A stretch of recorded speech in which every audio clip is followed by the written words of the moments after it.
Penegakan hukum yang timpang dalam penanganan korupsi adalah bagian dari korupsi itu sendiri. Takwa dan kejujuran akan memberi ketenangan hidup.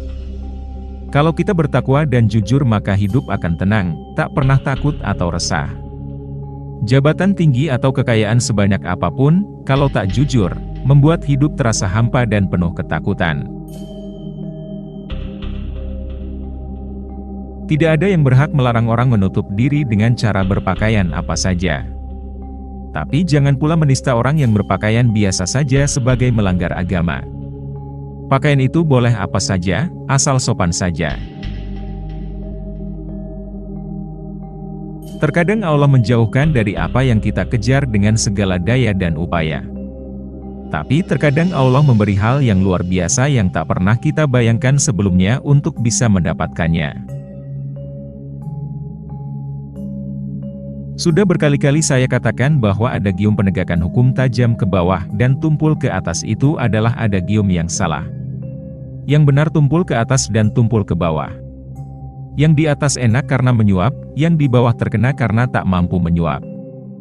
Berarti hukumnya tumpul ke atas dan ke bawah.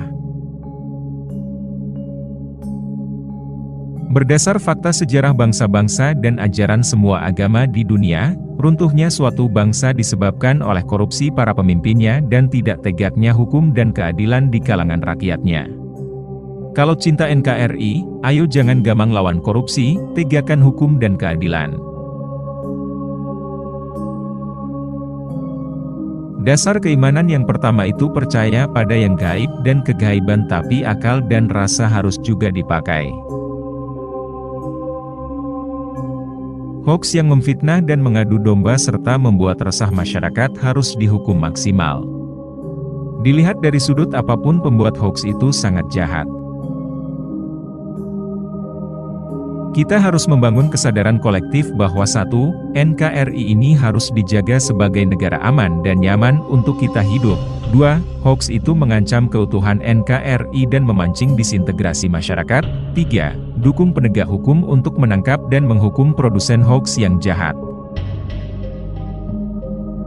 Apapun alasannya, apapun agamanya, siapapun orangnya, itu harus ditindak, pelaku hoaks, karena itu merusak demokrasi yang mau kita bangun. Kita ini semuanya anti hoaks, oleh sebab itu polisi jalan. Siapa yang mewajibkan? Mau lapor boleh, mau tidak juga boleh. Lihat-lihat isinya juga, menista dan merugikan apa tidak. Kalau orang wajib melaporkan hoaks, tiap hari kita bisa melaporkan ratusan hoaks. Tak ada kerjaan, apa?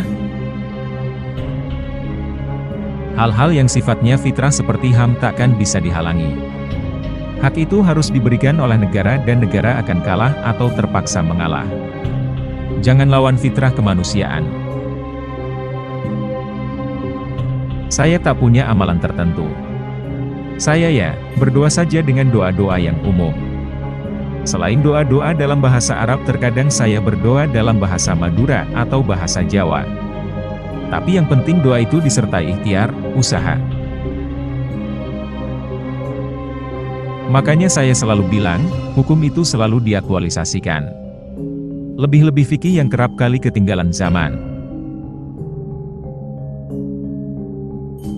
Zaman Nabi pun sudah ada perubahan hukum sehingga ada nasyih dan mansyuh dalam hukum Islam. Khalifah Umar pernah mencoret hak mendapat zakat untuk mualaf dan hak humus atas rampasan perang untuk keluarga Nabi, padahal itu adalah ketentuan Quran dan Sunnah. Saya malah tidak tahu kalau ada partai daripada Berkarya dan partai daripada Garuda. Nah, daripada saya ngawur, lebih baik saya sarankan Anda tidak bertanya daripada saya. Ini lebih baik daripada Anda tambah bingung. Saya bukan rendah hati, tapi memang bukan ulama. Makanya saya suka banyak bicara, bertanya, dan menanggapi sebagai orang biasa saja karena gregeten kalau ada orang tak paham-paham logika awam atau orang yang sok menghakimi. Pendapat saya tak harus diikuti.